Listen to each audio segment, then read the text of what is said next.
اپنی شادی بیاہ کو سادگی پر لاؤ، کہ آپ خود اس کا فیصلہ کریں کہ اللہ کے نبی کی لاڈلی بیٹی، اللہ کے نبی کے جگر کا ٹکڑا حضرت فاطمہ رضی اللہ تعالیٰ عنہ اور حضرت علی رضی اللہ تعالیٰ عنہ، اللہ کے شیروں کے شیر، اسد اللہ الغالب علی ابن ابی طالب، یہ اللہ کا شیر ہے۔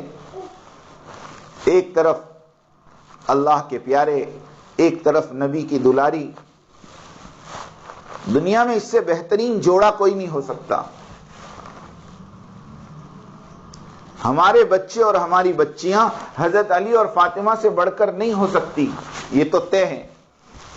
جب ان کی شادیاں سادگی کے ساتھ ہو سکتی ہیں، اور ان کی شادیاں جب بغیر خرچے کے ہو سکتی ہیں، تو ہمارے گھروں میں شادیاں کیوں نہیں ہو سکتی؟ ہمارے گھروں میں شادیاں کیوں نہیں ہو سکتی؟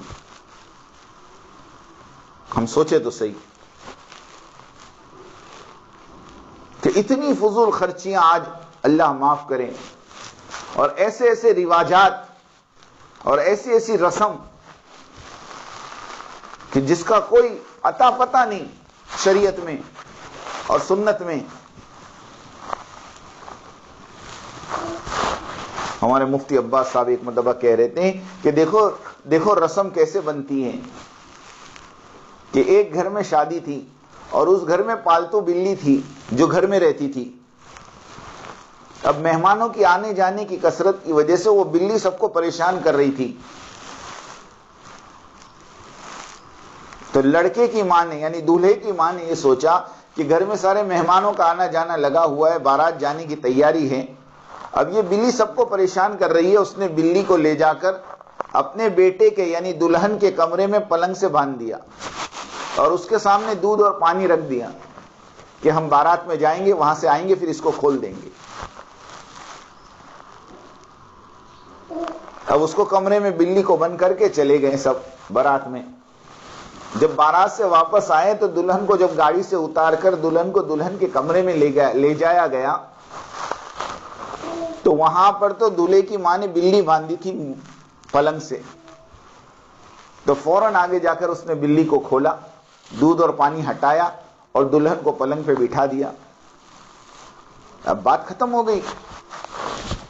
لیکن کہتے کئی سالوں کے بعد جب دلہن کے یہاں اولاد ہوئی، وہ اولاد بڑی ہوئی، اور انہوں نے جب اپنے لڑکے کی شادی کا ارادہ کیا، تو اس نے اپنے شوہر سے کہا کہ ہمارے خاندان میں ایک رواج ہے۔ کہ کیا رواج ہے؟ کہ رواج یہ ہے کہ بہو کو گھر میں لاتے ہیں تو اس کے پلنگ سے بلی باندھتے ہیں۔ اب کہ یہ تو میں نے کبھی نہیں سنا۔ کہ نہیں، میں آپ کے گھر آئی تھی تو آپ کی امی نے میرے پلنگ سے بلی باندھی تھی، اب میں بھی میری بہو کی پلنگ سے بلی باندھوں گی۔ یہ ہے رسم۔ ایسے رواجات چلتے ہمارے یہاں جس کا کوئی سر نہیں، کوئی پیر نہیں۔ پہلے تحقیق تو کرو کہ بلی کیوں باندھی تھی، کون تھی۔ بس وہ ہمارے خاندان کا رواج۔ اور رواج ایسی چیز ہے نا کہ ہماری عورتیں سمجھتی ہیں کہ بس رواج تو رواج ہے، زمین آسمان ایک ہو سکتے ہیں لیکن خاندان کا رواج ہم نہیں توڑ سکتے۔ تو اپنی شادی بیاہ کو سادگی میں لاؤ۔ دیکھو اللہ کے نبی نے اپنی 4 بیٹیوں کی شادی کی ہے، حضرت زینب رضی اللہ تعالیٰ کی، حضرت رقیہ کی، حضرت ام کلثوم کی، حضرت فاطمہ رضی اللہ۔ چلو حضرت زینب کا نکاح تو نبوت سے پہلے ہوا ہے، ہم اس کو چھوڑ دیتے ہیں، لیکن اس کے علاوہ 3 لڑکیوں کا نکاح اللہ کے نبی نے نبوت ملنے کے بعد کیا ہے۔ خود اللہ کے نبی کے تقریباً 10 نکاح نبوت ملنے کے بعد ہوئے ہیں۔ اب یہ نکاح ہم دیکھیں کہ کیسے ہوا اور کتنی سادگی کے ساتھ ہوا، کہ حضرت علی کوئی بارات لے کر نہیں گئے، کوئی لگژری لے کر نہیں گئے، کوئی نہیں، بس مسجد نبی میں نکاح ہو گیا، اور اللہ کے نبی نے اپنی باندھی ام ایمن کو عشاء کے بعد کہا کہ تم جا کر فاطمہ کو علی کے گھر چھوڑ دو اور کہنا کہ میں تھوڑی دیر میں آ رہا ہوں۔ اور تھوڑی دیر کے بعد اللہ کے نبی گئے، پانی منگایا، پانی پہ دعا پڑھ کے دم کیا اور اپنی بیٹی پر اور داماد پر چھڑکا اور برکت کی دعا دے کر چلے آئے۔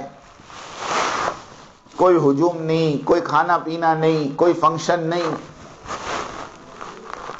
آپ سوچیں کہ ہمارے لیے نمونہ اللہ کے نبی کی زندگی، اللہ کے نبی کی ذات، اللہ کے نبی کا عمل.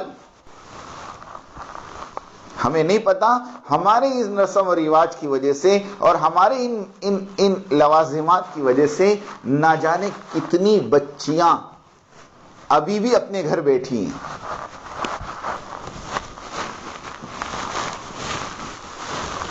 یہ کیوں ہو رہا؟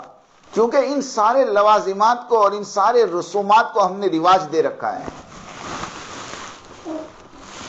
کہ غریب اپنی بچی کی شادی کرنے سے پہلے سوچتا ہے کہ میرا کیا ہوگا، اور کسی کی 3-4 بچیاں ہو تو بیچارہ مر جاتا ہے سوچ سوچ کر.